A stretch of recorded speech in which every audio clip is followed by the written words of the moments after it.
Nos Estados Unidos, o presidente Donald Trump nomeou o governador da Louisiana como enviado especial para a Groenlândia. O republicano Jeff Landry é um defensor da anexação do território dinamarquês. E essa decisão causou revolta no governo da Dinamarca, que convocou o embaixador americano em Copenhague. A reportagem é da nossa correspondente em Nova York, Priscila Asbeck. O governo da Dinamarca reagiu duramente à nomeação feita por Donald Trump neste domingo de Jeff Landry, o governador da Louisiana, como novo enviado especial dos Estados Unidos para a Groenlândia. O ministro de Relações Exteriores da Dinamarca, Lars Rasmussen, disse estar profundamente consternado com a escolha e principalmente com as declarações do novo enviado, que já disse várias vezes que deseja ver a ilha se tornar parte dos Estados Unidos. Rasmussen também informou que convocaria um embaixador americano em Copenhague. Donald Trump justificou a nomeação, dizendo que a Groenlândia é estratégica para a segurança nacional americana. E Jeff Landry foi ainda mais direto e disse ser uma honra trabalhar para tornar a Groenlândia parte dos Estados Unidos e também afirmou que o cargo não vai interferir em suas funções como governador. O primeiro-ministro groenlandês Jens Frederik Nielsen disse que o anúncio de Trump pode soar como grandioso, mas não muda nada e reforçou que a Groenlândia é quem decide sobre o seu próprio futuro. A União Europeia também entrou na discussão e, por meio de um comunicado, disse que preservar a integridade territorial da Dinamarca é essencial para o bloco.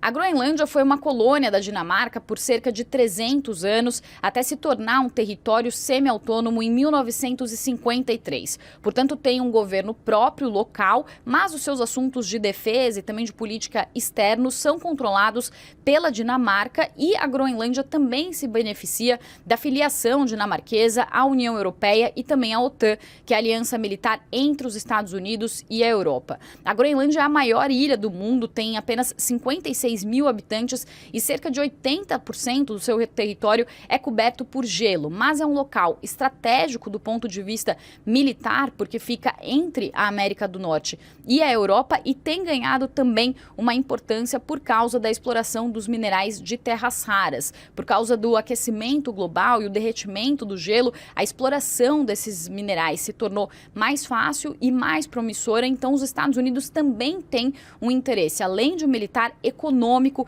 em anexar a Groenlândia para conseguir algum tipo de vantagem na corrida pelos minerais raros contra a China. Uma pesquisa realizada no início do ano, quando Trump começou a demonstrar sua intenção de anexar o território, revelou que cerca de 85% dos groenlandeses rejeitam a ideia. O vice-presidente J.D. Vance visitou a ilha em março, dizendo que ela é vulnerável e que os Estados Unidos precisam ampliar a presença estratégica ali, mas a visita foi vista como uma provocação pelos dinamarqueses. Especialistas avaliam que é improvável que os Estados Unidos tentem qualquer ação militar, mas dizem que Trump e Vance devem continuar pressionando por outros meios, como declarações públicas, visitas políticas e também instrumentos econômicos, e alertam que quem sai ganhando com a crise diplomática é a Rússia, que vê com bons olhos qualquer desgaste nas relações entre Estados Unidos e Europa. Eu volto com o nosso analista internacional, Lorival Santana. Lorival, a gente viu na reportagem da Priscila que a Rússia pode ser beneficiada pelas insistências de Donald Trump em tomar a Groenlândia. Como é que Putin e outros líderes internacionais exploram essa mudança na posição dos Estados Unidos, especialmente sobre a Europa?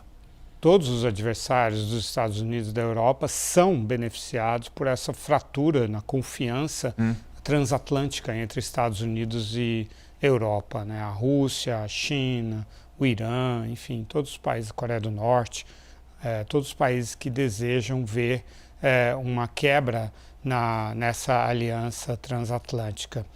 É irônico porque um dos interesses dos Estados Unidos na Groenlândia diz respeito à defesa em relação à Rússia, porque ali é um ponto de passagem de mísseis hipersônicos desenvolvidos pela Rússia, e para os Estados Unidos seria interessante ampliar a sua presença militar naquele arquipélago. Os Estados Unidos já têm uma base aérea lá, mas gostaria de ter mais liberdade de atuação.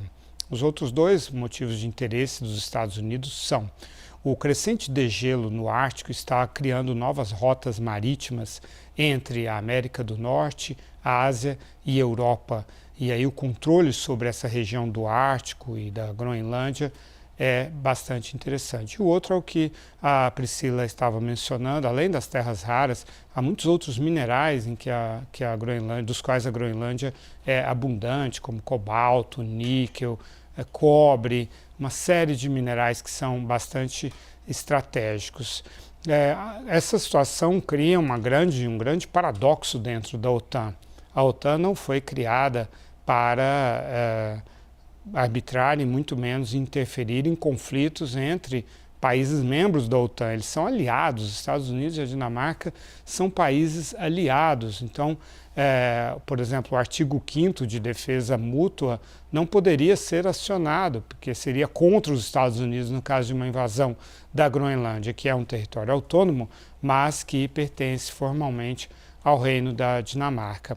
Além de ser um atentado contra a soberania, é também um atentado contra a autodeterminação dos povos. No caso, o povo da Groenlândia, que, como disse o governo dinamarquês, tem o direito de decidir sobre o seu destino. Então, isso cria fraturas no Ocidente. Eu já considero que o Ocidente está em fase de encolhimento. Não o Ocidente geográfico, mas o Ocidente no sentido dos valores, aqueles valores que moldaram a segurança, a ordem internacional depois da Segunda Guerra Mundial. E esse é um caso absolutamente emblemático de os Estados Unidos se voltarem contra um país que é membro da União Europeia, é membro da OTAN, e em vez de buscar uma parceria, uma aliança para obter essas vantagens geopolíticas, geoeconômicas, psicológicas, de todos os aspectos, se volta contra esse país ameaçando anexar um território dele. Muito obrigado, Lorival Santana.